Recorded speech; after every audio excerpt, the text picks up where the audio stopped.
नमस्कार मित्रांनो, जय महाराष्ट्र। तर आज आपण आलेलो आहोत चांदवड येथील महालक्ष्मी नगरला आणि आजचा दिवस खूप खास आहे। आज छत्रपती शिवाजी महाराजांची जयंती आहे। आजचा व्हिडिओ आहे बापू पवारांचा। बापू आणि माझी ओळख निलेश शेठमुळे 1 वर्षापूर्वी झाली होती। मी ड्रायव्हरचं काम करतो, तुम्हाला माहिती आहे। आणि निलेश शेठची इनोवा क्रिस्टा घेऊन बापूंच्या पुतणीचं लग्न होतं आणि नवरदेवाला घ्यायसाठी मी आडगावला गेलो होतो। बरोबर ना Nilesh Sheth? Yes sir, yes sir. 1 वर्षापूर्वी नक्की भाऊ। तर हे बापू पवार इलेक्ट्रिशियनचं काम करतात, मोठे मोठे कॉन्ट्रॅक्ट्स घेतात। तर त्या 1 वर्षामध्ये बापूंनी मला कधी टाळलं नाही। माझ्या अगरबत्ती दुकानावरून जाताना आणि येताना नमस्कार, रामराम, काही अडीअडचणी असतील तर बापू माझ्याशी चर्चा करत गेले। आता बापूंनी इकडे बांधलेला आहे 3 मजली बंगला। तर बापूंची आज पूजा चालणार आहे, उद्या पूजा चालणार आहे आणि परवा आमच्या मतलबाचा म्हणजे स्नेहभोजनाचा कार्यक्रम आहे। तर मी तुम्हाला या व्हिडिओमध्ये ही वास्तुशांतीची पूजा दाखवणार आहे। तर शेठजी, बंगला कसा बनलाय? एकच नंबर बंगला बनलेला आहे। हा बघू शकता तुम्ही, ground floor, first floor, second आणि टॉप। पूजा चालू आहे। आता आपण जाऊया पूजेकडे। तर तुम्ही सर्वांनी कमेंटमध्ये बापूंना शुभेच्छा द्या। बापू सगळ्यांना बोलू, आपले आमंत्रण द्या। सगळ्यांना आमंत्रण। शुक्रवारी 21 तारखेला सगळ्यांनी वास्तुशांतीला यायचं। आग्रहाचं आमंत्रण। कार्यक्रमाची शोभा वाढवायची, कार्यक्रमाची शोभा वाढवायची। धन्यवाद। बघा मित्रांनो, तोपर्यंत महाराजांचा कार्यक्रम ठेवला महाराज जेऊरकर। हो बापरे, तुकाराम महाराज जेऊरकर। तारीख कशी मिळाली? भेटले आपल्याला। वा वा वा। तर मित्रांनो बघू शकता, तुकाराम महाराज जेऊरकर हे फार मोठं नाव आहे अध्यात्मामधलं। आणि हा कीर्तन ऐकायचं असेल तर तुम्ही नक्की या।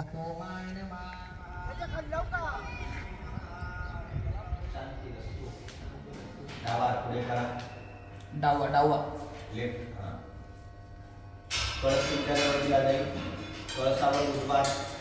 नारळ असं उभं ठेवायचं। बारीक धार तांबडामध्ये चालू ठेवायची, बारीक धार लावायची, बारीक धार समोरच्या दिशेने। आणि एक एक थेंब पडलं तरी चालणार आहे। पाणी या ताटलीमध्ये पडत असताना दोघांनी अस्तु हा शब्द म्हणायचा आहे। आणि मी जेव्हा मध्ये वाटी लावत तेव्हा काहीच म्हणायचं नाही।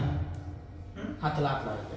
ओम शांतिरस्तु पुष्परस्तु वृद्धिरस्तु विघ्नमोचनं कर्मस्तु वेद धर्मधान्य समृद्धिरस्तु अरिष्टनिरसनवस्तु यत पापं रोगं अशुभं कल्याणं तद्रे वृद्धिर्वस्तु तद्रे उत्तरतराः क्रियाः समरासमरकां तिथिकरणसुमूर्ते साधने पात्रविसिकाः तिथिकरणसुमूर्ते सप्रदादितं दुर्गा पाञ्चल्य वररामनिपुरा विजयवा ब्रह्मगतिकरि भगवती कात्यायनी भगवती सिद्धिकरि भगवती सिद्धिकरि भगवती भगवती विनायकोति सर्वाः प्रदाः प्रणताम् अताश्च ब्रह्मदिशा शाम्यन्तु घोराणि शाम्यन्तु पापाणि शाम्यन्तु दर्पणा पात्रे शिवानि वदां शिवापुर वरवत्र सति विद्यामणि कामिनि कामिना वदनवरे कुतुबलवते नौकदवदनदान योगशे मनः कल्पदां बृहस्पति शनिचर राहु केतु विग्रह प्रियन्तां भगवान स्वामी महाजन पुण्यकारण वाचैषे ओम वाचतां ग्राम्यं पुण्यमाजच चित्तपादकारकं वेद वृक्षोपवे नित्यं तद्विन्याहं कुर्वन्तु डाव्या हातातली उजव्या हातात तांदूळ उजव्या हातात द्यायचे। ते कळसावर वाहून द्या। हो देवाः मह्यं सह कुटुंबिने महाजनान् नमः कुर्वाणाय आशीर्वचनम् अपेक्षमानाय अद्य क्रियमाणस्य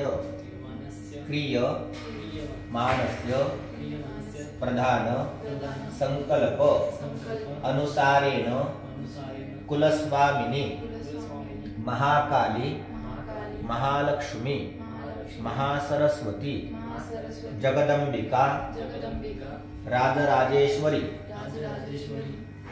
श्री धारनिवासी महाकाली देवतानां कुटुंबोपरि कृपा आशीर्वाद संपादन हेतवे त्रिदिन साध्य वास्तुशांती चंडीयाग कर्म पुण्याह वाचनात् आख्यस्य पुण्याहं कल्याणं वृद्धिं स्वस्तिं श्रीः भवन्तो ब्रुवन्तु।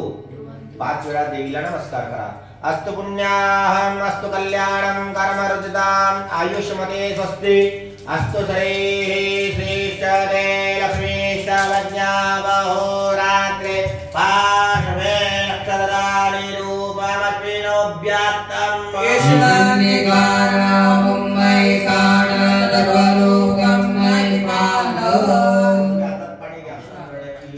पारंपरिक पद्धत आहे. औक्षण केल्याने आयुष्य वाढत असतं, म्हणून आपण सुवासिनीबरोबर औक्षण करणार आहे. ते येतात तोपर्यंत आपण थोडं पुढचं पूजेला सुरुवात करू, म्हणजे आपली पूजा पद्धती आहे त्याकरता आहे. साडी चोळी ओटी हे भरून मग कर्माची सुरुवात करायला सांगितली. शक्य का? नाही. म्हणून आपण संकल्प करून तिच्या दरबारात बसलो आहोत अशी भावना करायची. या ठिकाणी जे गुरुजींनी वस्त्र श्रीफळ सौभाग्य अलंकार ठेवलेले आहेत त्यांना गुरुजी त्यांना एक फुल द्या. गुरुजी ते फुल त्या ठिकाणी ठेवा. जीवास्वादाः परिविदाः जमुर्यान् भवति आयमानः गन्धीराजगन्धेद्वाज्यो मनसा देवयन्तः वस्त्रं महावस्त्रं समर्पयामि. आता मध्ये दोघांनी अक्षता घ्या. मंत्राक्षतान् गृहीत्वा आयं गौः प्रणीरकामि दश तन्मातरं पुरः पितरं च प्रयन् स्वाहा. जोपर्यंत तुम्ही तुमच्या आई वडिलांना सांगत नाही की मला जेवायचं आहे, मला कपडे घ्यायचे, मला हे घ्यायचे ते घ्यायचे, बरोबर, तोपर्यंत ते लक्ष देतील का? तसंच तुमच्या कुलस्वामीला तुम्ही सांगितल्याशिवाय तुमच्याकडे लक्ष देणार नाही. असं समजायचं की आपण तिच्या दरबारामध्ये बसलेलो आहोत आणि तिच्याकडे काय मागायचं ते मागायचं आहे. आणि आमच्याकडून कळत नकळत जे काही झालेल्या चुका अपराध क्षमा कर. कारण मुलगा कितीही वाईट असला, किती व्यक्ती असला तर आईला तो ओळखला चांगला आहे. आपल्याकडून झालेले अपराधाची क्षमा करायची मागायची आहे आणि भगवतीला सांगायचं माझ्या पवार परिवारावर तुझा सदैव कृपा आशीर्वाद राहू दे अशी देवीला प्रार्थना करा. डोळे बंद करा आणि आम्ही जी स्तुती म्हणत आहोत ती स्तुती शांत चित्ताने ऐकण्याचा प्रयत्न करा आणि म्हणता आलं तर म्हणण्याचाही प्रयत्न करा. कुलस्वामिनी महाकाली माता की जय.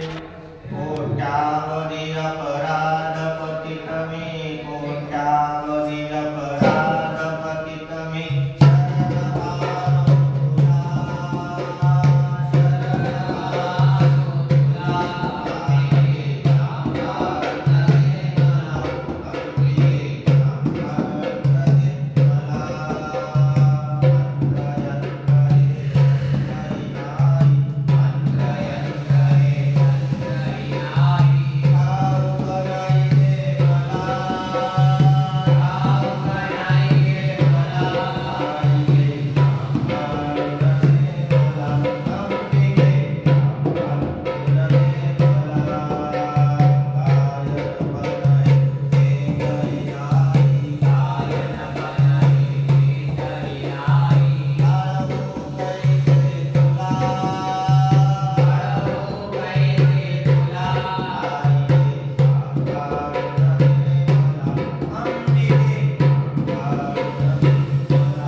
नमस्कार मित्रांनो, जय महाराष्ट्र. तर आपण आज आलेलो आहोत बापू पवार यांच्या बंगल्यावरती आणि आता त्यांची परवा दिवशी वास्तुशांती आहे. आज पूजा आहे, उद्या पूजा आहे आणि परवा मग स्नेहभोजनाचा कार्यक्रम आहे. तर माझ्यासोबत या व्हिडिओमध्ये तुम्ही बघू शकता कशा पद्धतीने पूजा मांडलेली आहे. आपल्या पाठीमागे काम चालू आहे मातोश्री असं निवासस्थानाचं जे नाव आहे ते लावण्याचं आणि लाइटिंग वगैरे लावण्याचं. चांदवडला महालक्ष्मी नगर आहे, तिकडे बापूंनी बंगला बांधलेला आहे 3 मजली. आपण आज पूर्ण बंगला बघूयात किंवा मग पूजा बघूया, दोघांपैकी जे शक्य होईल ते बघूयात.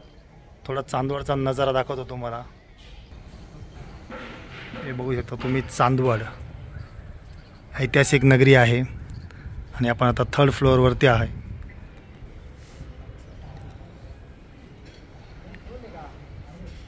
टोल नाका बघायचा का? टोल नाका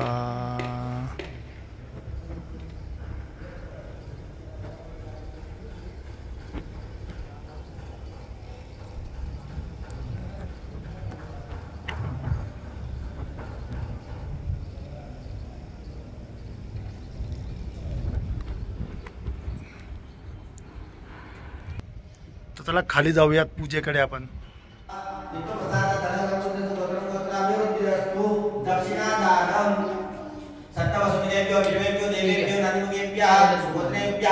जडकस्य पितृपितामह प्रपितानां केभ्यः, द्वितीयगोत्रेभ्यो मातामह प्रमातामह पुत्रप्रमातामह इति सप्तनां केभ्यः, द्राक्ष आमलदर्शनं दातुं सज्जे वाजिवाति विसृज्य कर संपन्नं कृत्वा नान्दिशात संपन्नं सुसंपन्नं गाना पाडलं गोत्रोत्पन्नम आमूल्यन्द्रना दासोहम गोत्रोच्चारः कृष्णात्रे गोत्रोत्पन्नम शुक्लयुक्तान्तर्वाजितमाद्यन्तेन शाखाध्यायनम् अंगभूतं आचार्यनामहरणे वृतोऽस्मि कर्म करिष्यामि धारिकर्णगोत्रोत्पन्नं शुक्लयुक्तान्तर्वाजितमाद्यन्तेन शाखाध्यायनम् दिगम्ब शर्मणे ब्राह्मणम् अस्मिन् कर्मार्थे त्वामहं ऋणे व्रतोऽस्मि कर्म करिष्यामि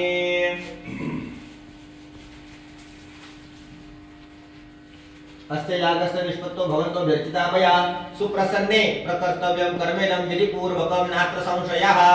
या ठिकाणी आलेल्या ब्राह्मणांना तुम्ही प्रार्थना केली, या यागाचं या पूजेचा आम्हाला काही कळत नाही, हे विधिपूर्वक शास्त्रात सांगितल्याप्रमाणे तुम्ही आमच्याकडून कर्म करून घ्या अशी प्रार्थना केली।